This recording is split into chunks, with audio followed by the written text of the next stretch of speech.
you geeks! It was lovely meeting some of you guys at Dragonsteel last week, and for those of you who couldn't make it, I hope you had a fabulous time keeping up with all the goings-on online. So, to keep this party rolling, let's review the Sunlit Man, and in a way hopefully pleasing to the algorithm, I will do 10 things that at least the Brandon Sanderson Book Club did not say about the Sunlit Man. Their video is most excellent and enjoyable, but also I think they missed a few things. So here are 10 spoilerific thoughts. Number 1. But it's a musical! This is my standing observation about all Brandon Sanderson works, so you probably aren't surprised if you've seen any of my other reviews. For Sanderson uses the great musicals as a guideline for his pacing. That's how we get the Sanderlanche. Even in fast-paced, high-action novels like Sunlit, it's still got that musicality at its core. Not to mention literally in its world building, as the world in Sunlit Man's name is Canticle, which is a song, and the people are a Threnody, which is a song, and our main female protagonist's name is Elegy, which is a song for the dead. Wait for me, I'm coming to. So clearly it's Hades Town. It was the road to hell. Another story set on the road to hell, though our protagonists, Nomad and Orpheus respectively, could not be more different. Orpheus is a little ray of sunshine and hope in a dark and dreary world, and Sunlit, Nomad isn't. Yet they walk the same road and have the same doubts. Why are you all alone? Not to mention that the Threnodite shades of old have been properly corralled into a chorus! Boys and girls, you're the hardest working chorus in the God's almighty world! Now that we've established the musical setting of this book, I have a few more notes on the matter. Number 2. 15th verse, same as the first. But this time, it's better. Sanderson loves to just throw his characters into hell and watch them walk out again. And this is sort of part of the traditional hero's journey, going to hell and back again. There and back again. A Hobbit's Tale by Bilbo Baggins. You see it in all sorts of tales, from Orpheus and Eurydice, to the Divine Comedy, to Till We Have Faces, to Pirates of the Caribbean 3 at World's End. These are all stories I, of course, love, and I love Sanderson's twist on that we just kind of skip the getting to hell and just start there. From book 1, this has been Sanderson's thing. Prince Raoden of Arelon awoke early that morning, completely unaware that he'd been damned for all eternity. But now it's Nomad awoke among the condemned. It's also a testament to Sanderson's growth as a writer that these two sentences, written so many years apart, say practically the same thing, but the more recent one says it better. Number 3. Well, the sun is shining, but it don't feel good. One dreadful glance over my shoulder, I essayed not long enough to see, or did I see, the rim of the sunrise that shoots time dead with golden arrows, and puts to flight all phantasmal shapes.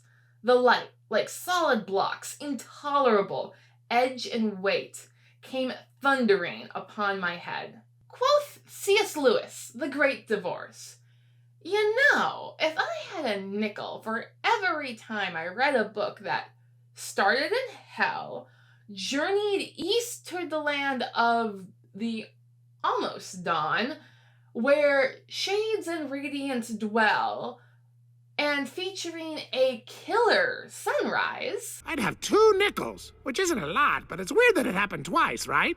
Funny how Lewis uses the sunlight as a metaphor for heaven, while Sanderson uses it as, well, not exactly hell, but more like a paradise for Threnodites. But you'd probably think it bites living in an Amish paradise. Though Sanderson makes a point in Sunlit Man of saying that their ever journey eastward is not towards the dawn, but towards the sunset, where we know an inferno awaits, but we also find salvation in the form of fresh sun hearts.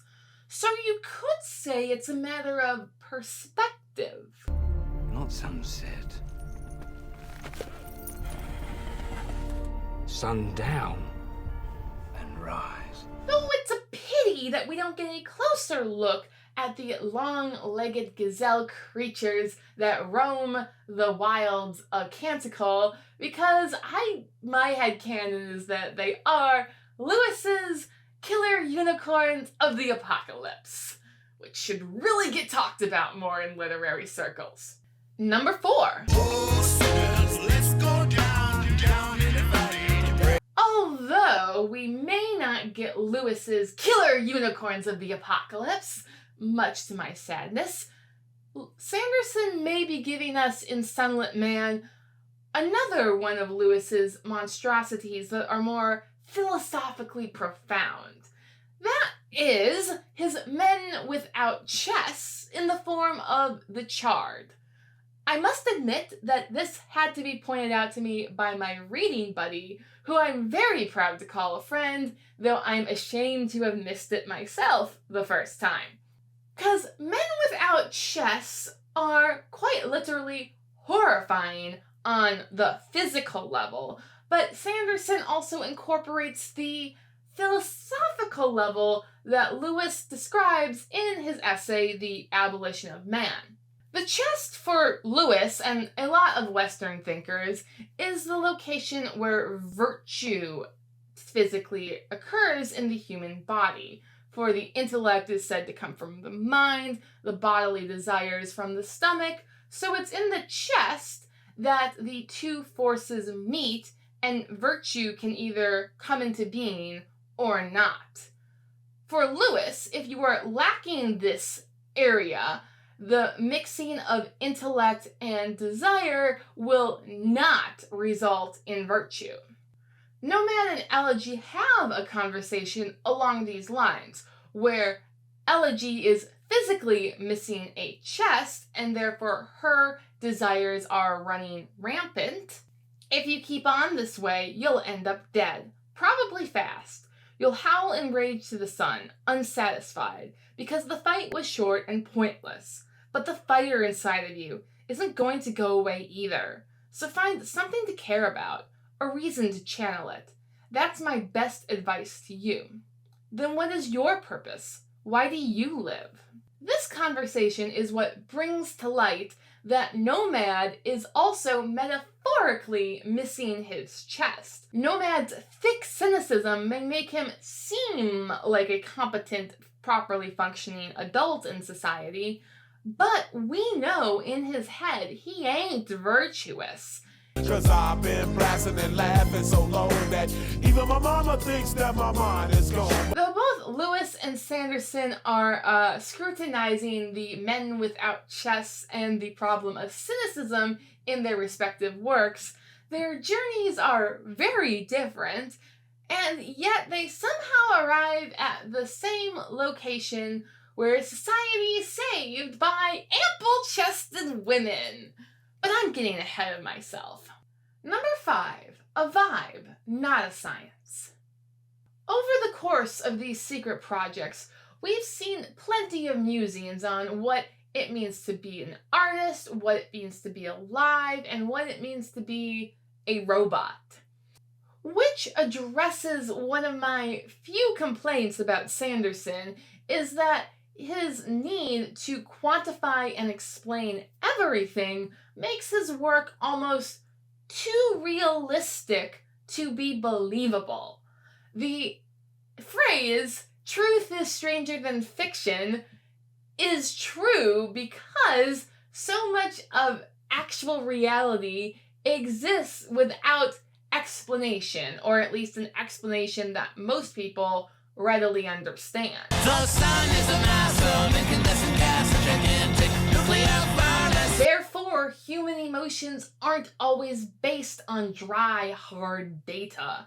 And Nomad actually calls the magic system out on this. A part of Nomad hated hearing the notations like that. He hated feeling like a machine with a power source. Life had felt so much more vibrant when he'd just drawn in power and sensed the general impression of what he had left. I totally agree with Nomad's perspective here. Sanderson seems to be realizing that just because he can quantify everything doesn't mean he should, and this further supports Nomad's overarching theme of this book that just because there are questions without verifiable answers does not mean that his quest is in vain. Number 6. The moon shines on the alley. On the topic of things that are very relatable to me, this book I feel triggered me in the right way when I felt represented in the greater world of Sanderson. He wouldn't have expected much from a planet full of religious types. But then again, the best moonshine on his own planet was made by deeply religious people. So what did he know? We are one in the spirits that we hide in the Lord, and we pray our liquor licenses will one day be restored. Feeling represented in literature is such a joyful experience that I really don't begrudge anyone else who is seeking to do likewise. Although, with this representation, or at least homage, I think he's talking about the Horn-Eaters and their brew of Horn-Eater White, which to my knowledge is in fact produced legally on Roshar.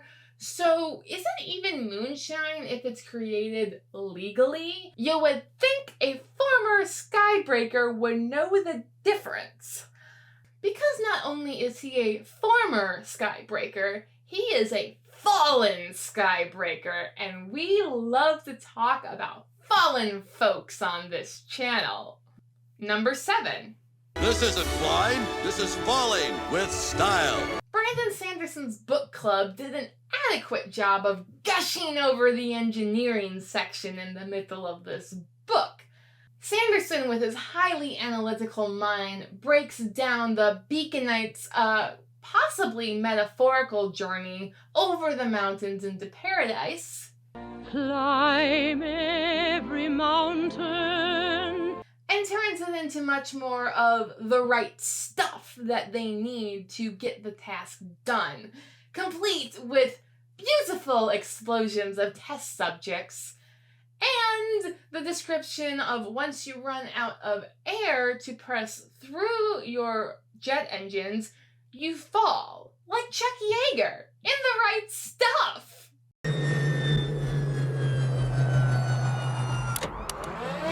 Christ almighty. The films in this book is so much more than Mad Max Fury Road, though it's in there too, which also prepped me to be pleasantly satisfied as Nomad falls through the sky, raining hellfire. You fall in the flames. That nicely provides a soundtrack for Nomad's little trip into hell. He gaped at the inferno, a place where flames lashed the soul and heat melted the very fat under the flesh. He never thought he'd look upon such a place. Yes, it's into the fire we fly, and the devil will burn. Thus, we reach the most hellish part of this book set in what's basically hell already. This variation gives the plot just enough form and structure to qualify as a hell and back sort of story, for it is by passing through fire that Nomad can be reborn as Zelion. Got us in the rain.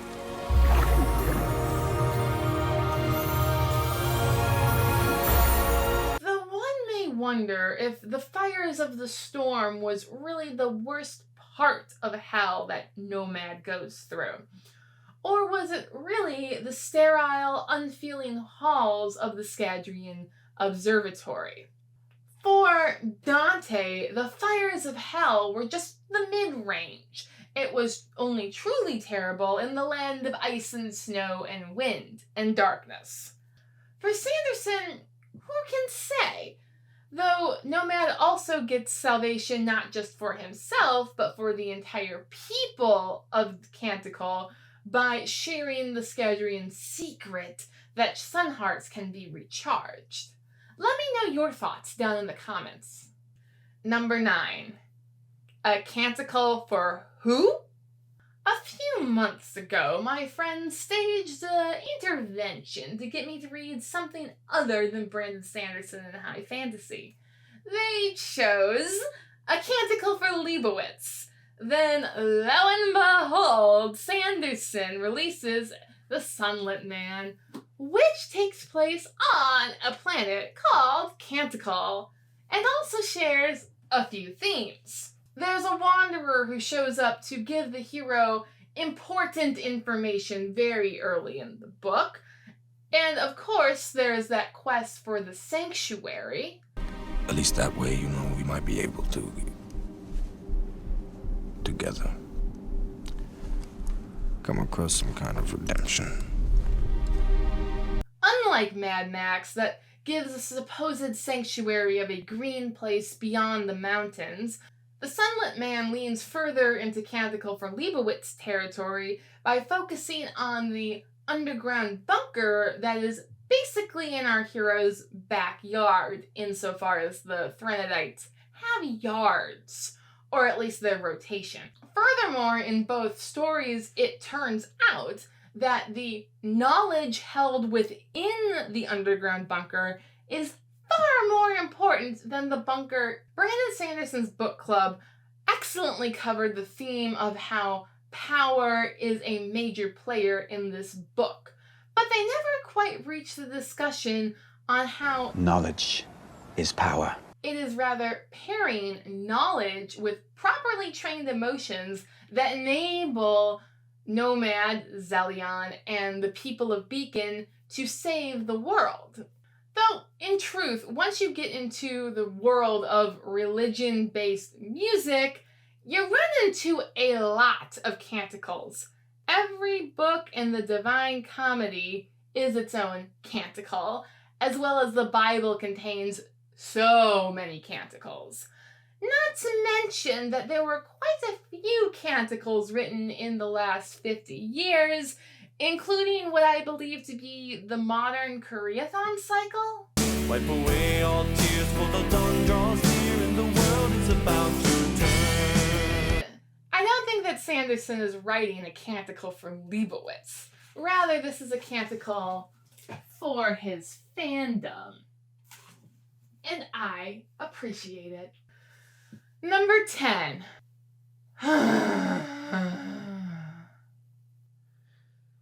Okay, Sanderson is making me play this song again. God's not dead, he's surely alive. He's living on the inside. There, it's been played. Sweet, Nelson will remember our plight eventually.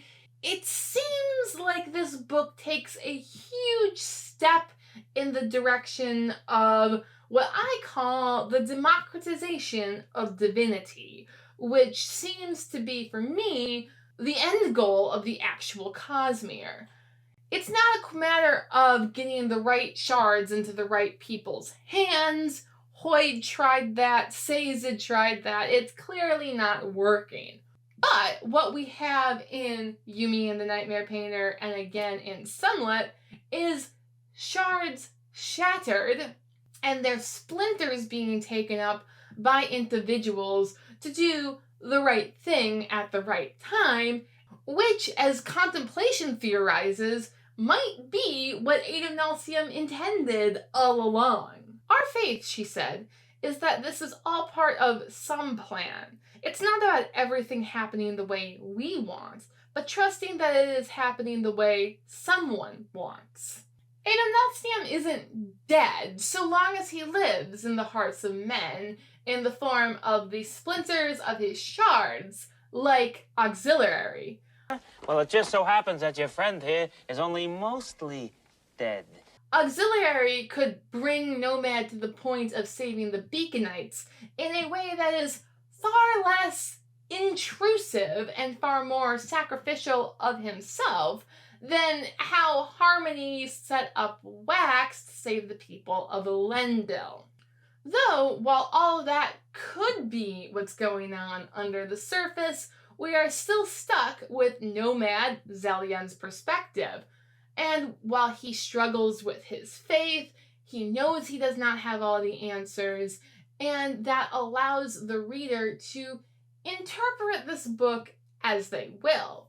Thus, Sanderson is able to have extremely religious undertones, at least from my perspective, in his works, while allowing other readers to have completely different perspectives, and that is great, because I would rather have an engaging conversation than have an overly preachy author who I would lambast on this channel anyway. Therefore, I'd love to hear your thoughts on The Sunlit Man. What do you think were the enduring themes that maybe this Brandon Sanderson book club didn't cover? Let me know down in the comments. And of course, if you like what you see, please like, share, and subscribe if you want to see more. Thanks for watching. Bye!